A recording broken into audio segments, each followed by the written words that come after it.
আসসালামু আলাইকুম ভিউয়ার্স, আশা করছি আলহামদুলিল্লাহ আপনারা সবাই ভালো আছেন। আল্লাহর রহমতে আমরাও ভালো আছি। খুলনা অঞ্চলে চুই ঝাল গরুর মাংস কিভাবে রান্না করে আজকে অথেন্টিক রেসিপিটা আপনাদের সাথে শেয়ার করতে যাচ্ছি। আশা করছি আপনাদের কাছে রেসিপিটা ভালো লাগবে। ভালো লাগলে অবশ্যই রেসিপির জন্য একটা লাইক দিতে কিন্তু ভুলবেন না, আর চ্যানেলটা সাবস্ক্রাইব করে আমাদের পাশে থাকবেন। তাহলে চলুন দেখি চুই ঝাল দিয়ে গরুর মাংস কিভাবে রান্না হয়। চুই ঝাল দিয়ে রান্নার জন্য আজকে গরুর মাংস নিয়েছি। এখানে প্রায় 2 থেকে আড়াই কেজির মতো গরুর মাংস আছে। আর এখানে হাড্ডি, মাংস, চর্বি এবং কলিজা সহকারে সব দিক থেকে আমি মাংসটা নিয়েছি। মাংসটা ধুয়ে পরিষ্কার করে এক সাইড করে রেখেছি। আর এইখানে আমাদের ছোট যা চুই ঝাল কেটে নিচ্ছেন।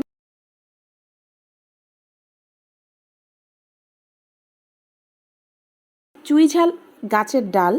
অনেকেই হয়তো চুই ঝাল সরাসরি দেখেননি বা দেখেছেন আপনারা ফেসবুকে অথবা ইউটিউবে বা যে কোনো ছবিতে দেখতে পাবেন, কিন্তু সরাসরি হয়তো নাও দেখে থাকবেন, আর যারা দেখে থাকবেন তারা তো চিনেনি। চুই ঝাল হচ্ছে একটা গাছের ডাল যেটা একটু ঝাঁঝালো মশলার মতো আর কি।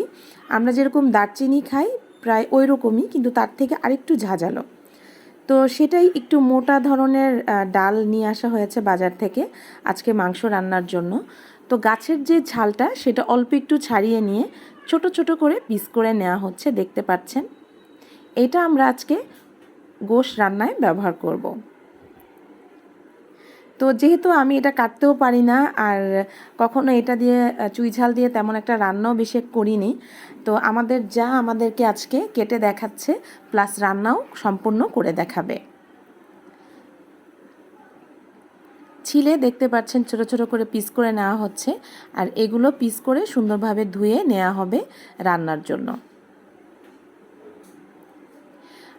এই যে সব কটা কেটে নেওয়া হয়ে গেছে। আর এই দেখেন পাটায় বাটা শুকনো মরিচ, তারপরে মোটা করে কাটা পেঁয়াজ কুচি, সয়াবিন তেল, আছে হলুদের গুঁড়া এবং স্বাদমতো লবণ, এবং গরম মশলাটা আমরা রান্নার একদম শেষ পর্যায়ে ব্যবহার করব। চুলাটা জ্বালিয়ে দেওয়া হলো, আর চুলায় বড় একটা কড়াই বসিয়ে দেওয়া হয়েছে সয়াবিন তেল।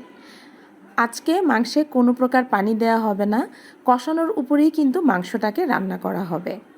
তেলটা গরম হয়ে যাওয়ার পর দেওয়া হলো পেঁয়াজটাকে কিছুক্ষণ নেড়েচেড়ে ভেজে নেওয়া হবে।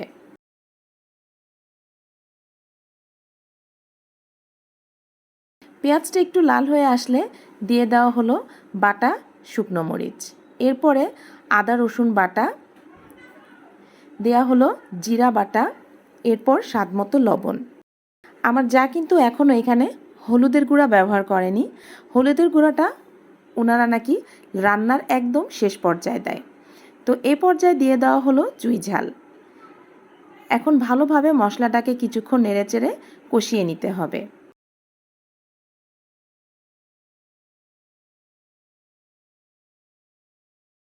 যেহেতু লাকড়ির চুলায় রান্না, বারবার নাড়াচাড়া দিতে হবে, তা না হলে তলানিতে কিন্তু লেগে যায়। আমরা যেমন গ্যাসের চুলায় রান্না করি, একটু আঁচটা কমিয়ে দিলে কিন্তু অতটা তলানিতে লাগে না, কিন্তু লাকড়ির চুলায় রান্না করলে কিন্তু বারবার নেড়েচেড়ে দিতে হয়, তা না হলে তলানিতে লেগে যায়। তো মশলাটা কষিয়ে নেওয়ার পরে গোশগুলো দিয়ে দেওয়া হলো। এখন উল্টে পাল্টে সব কিছু মিশিয়ে নেওয়া হচ্ছে। এখানে কিন্তু কোনো প্রকার এক্সট্রা পানি ব্যবহার করা হয়নি। তো মাংসটা কষিয়ে নেওয়ার পর দিয়ে দেওয়া হলো হলুদের গুঁড়া। হলুদের গুঁড়াটা দিয়ে আরও ভালোভাবে নেড়েচেড়ে মশলাটাকে কষিয়ে নেওয়া হচ্ছে। এই পর্যায়ে কিন্তু মোটেও নাড়াচাড়া বন্ধ করা যাবে না, যেহেতু হলুদের গুঁড়া দেওয়া হয়েছে, মশলাটা কিন্তু এই পর্যায়ে লেগে যাবে। এইদিকে গোশটা রান্না হতে হতে আপনাদের সাথে পরিচয় করে দিই, এ হচ্ছে আমাদের ছোট যা, আমার বড় চাচা শ্বশুরের ছোট ছেলের বউ। তো ওনার বড় ছেলের নাম হচ্ছে ইমন, আমরা সবসময় ইমনের মা বলেই ওকে ডাকি। তো এখানে গরম মশলা নেওয়া হয়েছে, দারচিনি, এলাচি, লবঙ্গ, গোলমরিচ এবং সামান্য কিছুটা জিরা, হালকা একটু তেলে এখন সম্পূর্ণ বেটে নেওয়া হচ্ছে পাটায়। অল্প অল্প করে পানি দিয়ে মশলাটাকে বাটা হচ্ছে। আর ওরা রান্নার একদম শেষ পর্যায়ে এই গরম মশলাটা দিবে, এতে করে মাংসের ফ্লেভারটা খুব ভালো আসবে। আমরা কিন্তু ঢাকায় মাংস রান্নায় ম্যাক্সিমাম টাইম গুঁড়া মশলাটাই ব্যবহার করি, ওরা ম্যাক্সিমাম টাইম বাটা মশলাটা ব্যবহার করে রান্নায়। দেখুন মাংস থেকে অনেকটা কিন্তু পানি উঠেছে আর মাংসটা এই পর্যায়ে ভালো করে কষানো হয়ে গেছে। এখন গরম মশলা বাটা সম্পূর্ণ দিয়ে দেওয়া হলো।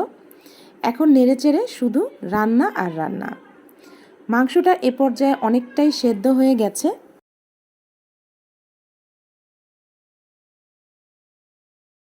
এখন কিন্তু মাংস রান্নাটা একদমই রেডি। চুলার জালটা বের করে নিয়ে অল্প আঁচেই কিন্তু মাংসটা রান্না হয়েছে। আর মাংস রান্নায় কোনো প্রকার গরম পানি বা ঠান্ডা পানি আজকে কিন্তু ব্যবহার করা হয়নি। মোট কথা কষানোর উপরেই মাংসটা আজকে রান্না হয়েছে। এই মাংসটা আমার যা আমাকে রান্না করে দিয়েছিল ঢাকায় নিয়ে আসার জন্য। যেহেতু আমি ঈদের পরপরই ঢাকায় চলে আসছিলাম, ঢাকায় আসার পরে এটা খাওয়া হবে, ওইখানে আর এই মাংসটা খাওয়া হয়নি বা এই গোশটা খাওয়া হয়নি। তো দেখতেই পাচ্ছেন কালারটা মাশাল্লাহ এত সুন্দর এসেছে, অনেক লোভনীয় হয়েছে। চাইলে আপনারাও এভাবে রান্না করে নিতে পারেন গ্যাসের চুলায়। আর লাকড়ি চুলায় রান্না করলে তো কোনো কথাই নেই, স্বাদে একদম ভরপুর। তো রেসিপিটা যদি ভালো লেগে থাকে অবশ্যই রেসিপির জন্য একটা লাইক করবেন, কমেন্ট করতে পারেন। চ্যানেলটা সাবস্ক্রাইব করে আমাদের পাশে থাকার জন্য অনুরোধ জানাচ্ছি। ভালো থাকবেন, সুস্থ থাকবেন। আবারও চলে আসবো সহজ কোনো রেসিপি নিয়ে, আমার লাইফস্টাইল নিয়ে। ততক্ষণের জন্য আল্লাহ হাফেজ।